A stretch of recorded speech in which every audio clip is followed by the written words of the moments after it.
Hello everyone, this is Ashley Tucker. Thank you for joining me today. Before I get started on today's card, I just wanted to let everyone know that I'm having a giveaway to celebrate 5,000 subscribers on my YouTube channel.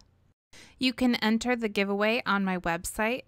I'll have a link to that in the description down below. The card that I have for you today is a very simple and clean design that I think could be recreated really easily.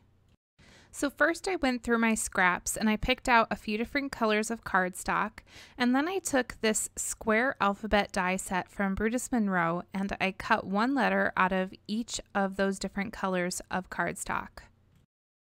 I had 5 different colors of cardstock, so I decided to cut out the word Mary.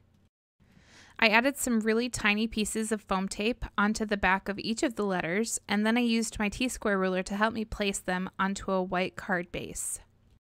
Whenever I'm placing letters for a word like this, I like to place the first letter and the last letter first.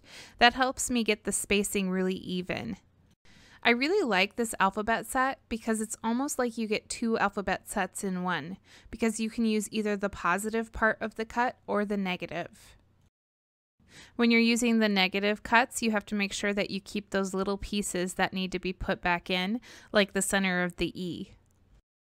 Once that was placed, I took out a stamp set and I'm going to use my Misty tool to stamp a little sentiment underneath the Mary. This stamp set comes from Brutus Monroe's Stamp of the Month Club. It's a little Christmas light and it has a sentiment which says merry and bright.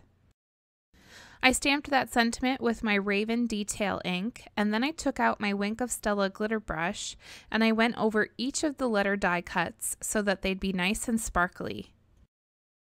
Now, if you wanted to, you could probably stop the card design right here and you'd have a really beautiful, simple, and clean card, but I usually like to take my cards a little bit further, so I decided to pull out a stencil. This stencil is from Brutus Monroe's November Stencil of the Month Club, which is a really great club for people like me because I love stencils, so getting a surprise stencil once a month is awesome. So I taped that stencil down along the bottom edge of my card, and then I very carefully added some unicorn glitter glaze. I tried really hard to keep this glitter glaze from going above the top edge of the stencil, but there were a few spots that some of that glitter glaze got onto the card there, but it's really easy to take my finger and just kind of wipe it up while it's still wet. Now, I could have placed a piece of tape along the top edge, and then I wouldn't have had to worry about this at all. Once I finished going over the bottom edge of the card with the stencil, I considered doing the same thing to the top edge. But after looking at it for a few minutes, I decided that I really liked the look of the negative space on the top, so I left it clean. So once I finished smoothing out that glitter paste, I lifted up my stencil, and then while the paste was still wet, I took my finger and I went along the edges so that I could clean up that paste that was kind of hanging off the sides. And here's a closer look at the finished card, and you can see all of the sparkle on the letters and on that glitter paste.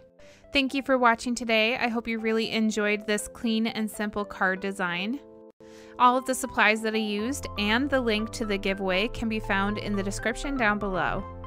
If you enjoyed watching and you haven't subscribed to my channel yet, I would encourage you to hit that subscribe button so that you can see all of my future videos. I'm going to be back with a new video on Friday. Again, thank you for watching. I appreciate all of you and I hope you have a good day today.